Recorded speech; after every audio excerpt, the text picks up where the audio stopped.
10월은 지났습니다만 매월 10월 마지막 주일은 마틴 루터가 로마 총독의 불의의 한류에서 종교를 개혁한 종교개혁주일입니다. 로마 천주교의 구원가는 인간의 선행과 노력으로 구원을 얻는다고 가르쳤습니다. 당시 수도사였던 마틴 루터는 성경을 연구하면서 인간의 구원은 자기의 노력과 선행으로 되는 것이 아니라 오직 하나님의 능력으로 됨을 알게 됐습니다. 그래서 잘못된 천주교의 구원관을 지적하면서 오직 성경, 오직 믿음, 오직 은혜라는 구호를 내걸고 신앙을 개혁을 했습니다. 우리는 금년 회개연대의 마지막 주일에 잠시 후에 있을 성찬식을 통해서 지금까지 인도하시고 구하신 하나님 은혜에 다시 한번 감사해야 됩니다. 그리고 바른 신앙과 바른 신학을 통해서 살아계신 하나님을 예배하고 그분을 섬겨야 되는 것입니다. 모든 사람은 하나님 앞에서 다 죄인들입니다. 죄는 아담과 하와의 범죄로 들어오게 됐습니다. 하나님께서 선악을 알게 하는 나무의 열매를 먹지 말라, 내가 먹는 날에는 반드시 죽으리라고 말씀했지만 아담과 하와는 교묘하게 접근해서 유혹하는 사탄을 물리치지 못하고 하나님이 금하신 열매를 먹었습니다.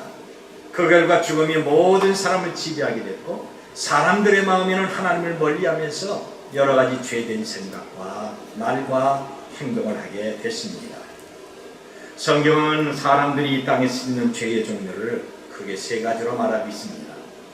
요한일서 2장 16절 말씀 보면 이는 세상에 있는 모든 것이 육신의 정욕과 안목의 정욕과 이생의 자랑이니 다 아버지께로 온 것이 아니요 세상으로부터 온 것이라고 했습니다. 바로 우리는 육신이 원하는 정욕과 눈에 보이는 육신의 만족을 원하고 있습니다. 내가 다른 사람이 없는 무엇인가 가지고 있으면 말하고 싶고 이것을 보이면서 우쭐거리고 싶은 이생의 헛된 자랑거리가 우리들 가운데 있는 것입니다. 성경은 말하기를 이것이 사탄이 지배하는 죄의 근성이라고 합니다. 마태복음 15장 19절과 20절을 보니까 마음에서 나오는 것은 악한 생각과 살인과 간음과 음란과 도둑질과 거짓 증언과 비방이니 이런 것들이 사람을 더럽게 하는 것이요 그랬습니다. 예수님은 말씀하기를 사람을 더럽게 하는 것은 인간이 저지른 죄라고 말씀하십니다. 이제 바울은 로마서 1장에서 인간이 저지른 죄의 여러 가지 목록을 구체적으로 설명하고 있습니다. 곧 모든 불의, 추악, 탐욕, 악의가 가득한 자요, 시기, 살인, 분쟁, 사기, 악독이 가득한 자요, 수근수근하는 자요, 비방하는 자요, 하나님께서 미워하는 자요, 능력하는 자요, 교만한 자요, 자랑하는 자요, 악을 도모하는 자요, 부모를 거역하는 자요, 우매한 자요, 배약하는 자요, 무정한 자요, 무자비한 자라고 있습니다. 이 사도 바울은 로마서에서 이런 것을 기록하면서 인간의 여러 가지 죄를 열거하다가 결론을 말하기를 그들은 이같이 일을 행하는 자는 사형에 해당한다고 하나님이 정하심을 알고도 자기들만 행할 뿐 아니라 또한 그런 일을 행하는 자들을 옳다하니라고 말했습니다. 사람들은 나름대로 죄짓지 않고 선하게 살려고 하고 있지만 원하지 않게 죄를 저지르고 있다고 하는 것입니다. 마음에 예수님을 믿고 자진해서 성경에 지배를 받기를 싫어하고 있습니다. 사람들이 선을 장려하고 사랑을 말하며 봉사를 하면서도 예수님 믿고 예배하는 것을 싫어하는 이유가 예수님과 말씀의 지배를 받지 않는 이런 교만 때문에 그런 것입니다. 입으로는 믿습니다, 나 믿습니다 말하지만 우리의 현실 생활은 하나님보다 자기 욕망과 육신이 좋을 대로 살고 싶은 마음이 더 크다고 하는 것입니다. 우리가 교회 나오고 내가 예수님을 섬긴다 해도 바로 내 마음속에 성령 충만이 없으면 바로 이것은 성경에서 말하는 죄인 것입니다. 잘못한 것을 잘했다고 두둔하거나 정의롭고 선한 것을 악으로 비난하고 불평하는 것은 다 하나님이 미워하시는 죄에 속한 것입니다. 야고보 3장 14절로 16절을 보면 너희 마음속에 독한 시기와 다툼이 있으면 자랑하지 마라. 진리를 거슬려 거짓말하지 마라. 이런 죄는 위에서부터 내려온 것이 아니요 땅 위에 있는 것이요 정욕적인 것이니 귀신의 것이며 시기와 다툼이 있는 곳에 혼란과 모든 악한 일이 있는 것이라고 했습니다. 그래서 그 결과 죄의 싹은 사망이라고 성경은 정죄하고 있는 겁니다. 사람이 죄를 지어서 죄값을 치르는 것은 누구에게나 당연한 것입니다. 여러분, 죄는 모든 사람들에게 슬픔과 수고와 고생을 줄 뿐만 아니라 마침은 사망입니다. 그래서 바울은 말하기를 오라 나는 공고한 사람이로다. 이 사망의 몸에서 누가 나를 건져내라. 그러면서 자기 가슴을 치면서 탄식했던 것입니다. 그런데 하나님은 죄인들에게 속죄기를 예비하셨습니다.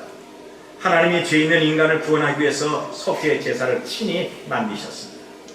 하나님은 죄인이 진심으로 회개하면서 속죄의 제물을 드릴 때 그 믿음과 제물을 보시고 죄를 사하여 주셨습니다. 아담과 하와가 선악을 알게 하는 열매를 먹은 후에 하나님은 그들 에덴 동산에서 멀리 추방하실 때 그냥 보내지 않았습니다. 진노 가운데 은혜를 베푸셨습니다. 죄 없는 어린 양을 잡아주시고 그 가죽을 벗겨서 벌거벗었던 아담과 하와에게 옷을 입혀주신 것입니다. 이것이 저와 여러분을 향한 하나님의 사랑입니다. 이때 죄 없이 죽은 양은 장차 우리의 모든 죄를 사하기 위해서 십자가에 죽으실 예수 그리스도를 예표합니다. 그리고 아담과 하와가 입었던 가죽옷은 예수 그리스도의 의를 상징하고 있는 것입니다. 로마서 13장 14절 보니까 오직 주 예수로 옷 입고 정욕을 위하여 육신의 일을 도모하지 말라고 했습니다. 우리가 예수 그리스도를 나의 구주로 믿을 때 그분의 의로움을 옷 입게 되는 것입니다.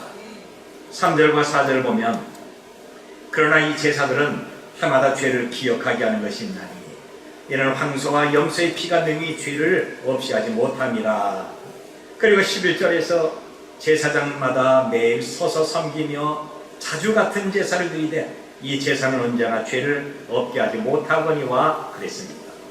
여러분, 구약의 제사는 영원하거나 완전하지 않습니다.